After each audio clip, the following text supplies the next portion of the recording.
आदित्यहृदयस्तोत्रम् ततो युद्धपरिश्रान्तं समरे चिन्तया स्थितं रावणं चाग्रतो दृष्ट्वा युद्धाय समुपस्थितं दैवतैश्च समागम्य द्रष्टुमभ्यागतो रणम् उपागम्याब्रवीत् रामम् अगस्त्यो भगवान् ऋषिः राम राम महाबाहो शृणु गुह्यं सनातनं येन सर्वानरीन् वत्स समरे विजयिष्यसे आदित्यहृदयं पुण्यं सर्वशत्रुविनाशनम् जयावहं जपं नित्यम् अक्षयं परमं शिवं सर्वमङ्गलमाङ्गल्यं सर्वपापप्रणाशनं चिन्ताशोकप्रशमनम् आयुर्वर्धनमुत्तमं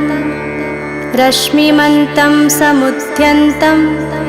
देवासुरनमस्कृतं पूजयस्व विवस्वन्तं भास्करं भुवनेश्वरं सर्वदेवात्मको ह्येष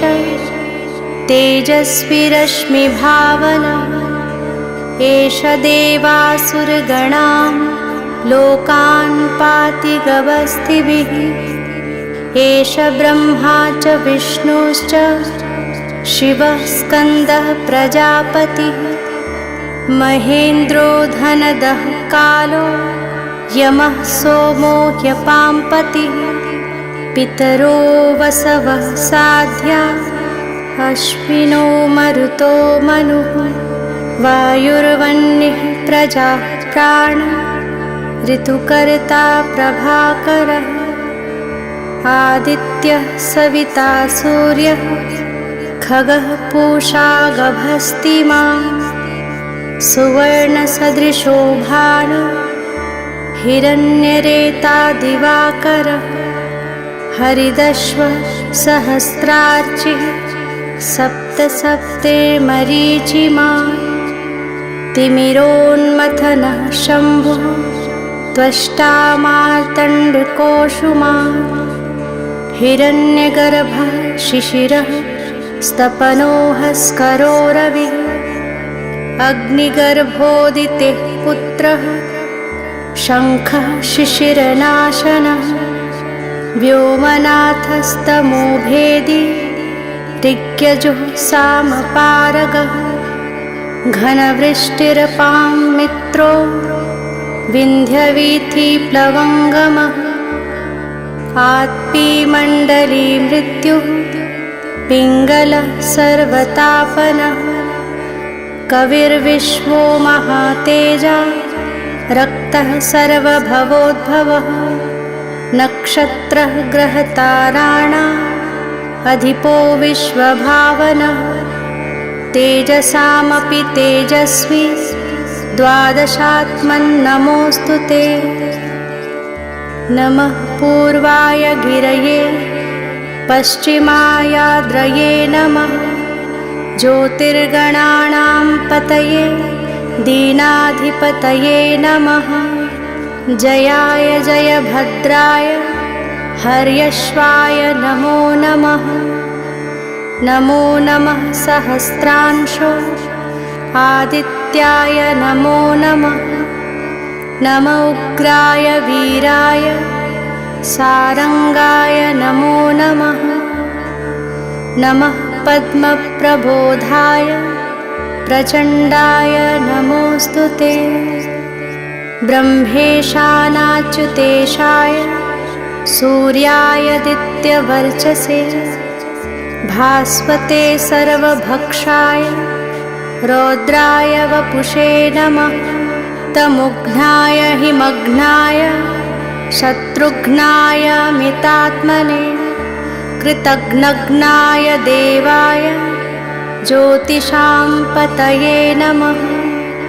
तप्तचामीकराभाय हरये विश्वकर्मणे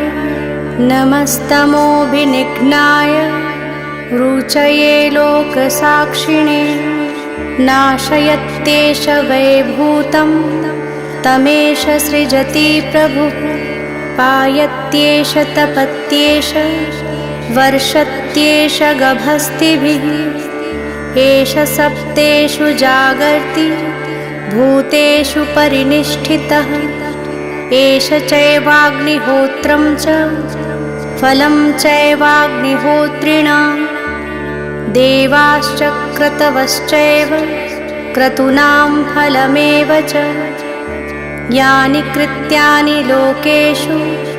सर्वेषु परमप्रभुः फलस्तुतिः एनमापत्सु कृत्स्रेषु कान्तारेषु भयेषु च कीर्तयन् पुरुषः कश्चिन् नावसीदति राघव पूजयस्वैनमेकाग्रो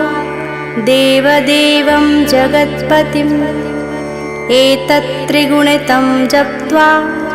युद्धेषु विजयिष्यसि अस्मिन् क्षणे महाबाहो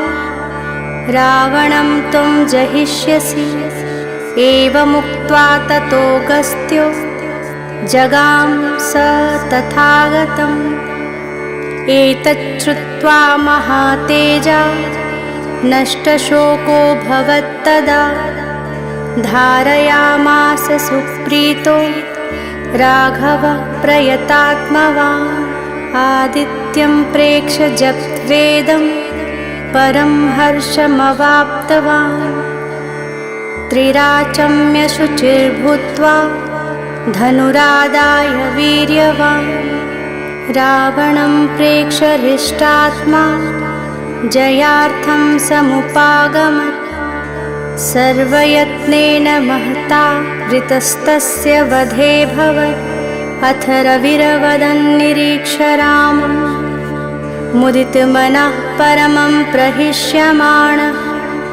निशिचरपतिसंक्षयं विदित्वा सुरगणमध्यगतो वचस्त्वरेति